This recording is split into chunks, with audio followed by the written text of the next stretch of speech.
Hello! Hi అండి అందరికీ. నా పేరు శ్రీను. మీరు చూస్తున్నది ఎస్ఎన్‌విఎస్ బైక్ యూట్యూబ్ ఛానల్. ప్రెజెంట్ మీరు కొత్త బండి కొనాలనుకుంటున్నారా? అయితే జాగ్రత్త. ఏ షోరూమ్ కన్నా మీకు నచ్చిన బండి తీసుకుందామని షోరూమ్‌కెళ్తే వాళ్ళు చేసే పర్ఫార్మెన్స్ చాలా ఉంటది భయ్యా. జాగ్రత్త. ఎందుకంటే వాళ్ళు 10,000 కడితే ఇస్తాం, 20,000 కడితే బండి ఇచ్చేస్తాం. ఎందుకు మా షోరూమ్ వాళ్ళు ఫైనాన్స్ చేసేస్తారు, వాళ్ళే చూసుకుంటారు అని అందరూ మీకు మేమున్నామని వెనక నుండి చెప్తుంటారు భయ్యా. కానీ పెట్టేది పెద్ద రాడ్ పెడతారు భయ్యా.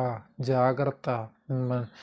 మనం ముందుగా మేలుకుంటే కనుక అమౌంట్ అనేది చాలా సేవ్ అవుతాం. లేదంటే కనుక అమౌంట్ అనేది ఉట్టినే వాళ్ళ చేతుల్లో తీసుకెళ్ళండి భయ్యా, నాకేం సంబంధం లేదు అనేసి మీరు చెమట ఊర్చి కష్టపడి తెచ్చి ఇచ్చినట్టే భయ్యా. కాబట్టి జాగ్రత్తగా ఒకటికి 2 సార్లు మీరు ఏదైనా కొత్త బండి తీసుకుంటే కనుక జాగ్రత్తగా వాటికి కొన్ని స్కీమ్స్ ఉంటాయి. ఆ స్కీమ్స్ తెలుసుకొని తీసుకోండి భయ్యా. లేదంటే కనుక మీ 10,000కి 20,000కి బండి తెచ్చుకుందాం అనుకుంటే కనుక ఊరికనే ఇచ్చినట్టే భయ్యా. కంపల్సరీ మీ బండి తీసుకునేటప్పుడు ఫైనాన్స్ చేపించుకునేటప్పుడు ఎంత తక్కువ చేపించుకుంటే అంత బెస్ట్. లేదు అనుకుంటే కనుక మొత్తం క్యాష్ ఇట్టు కొనుక్కుంటే కనుక ఇంకా చాలా బెస్ట్ భయ్య. మీ డబ్బులు చాలా చాలా సేవ్ చేసుకున్నట్టు ఉంటుంది.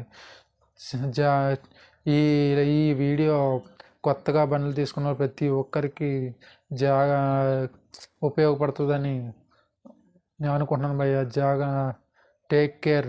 ఈ వీడియో చూసిన ప్రతి ఒక్కరికి లైక్ చేయండి, కామెంట్ చేయండి, షేర్ చేయండి. Thank you.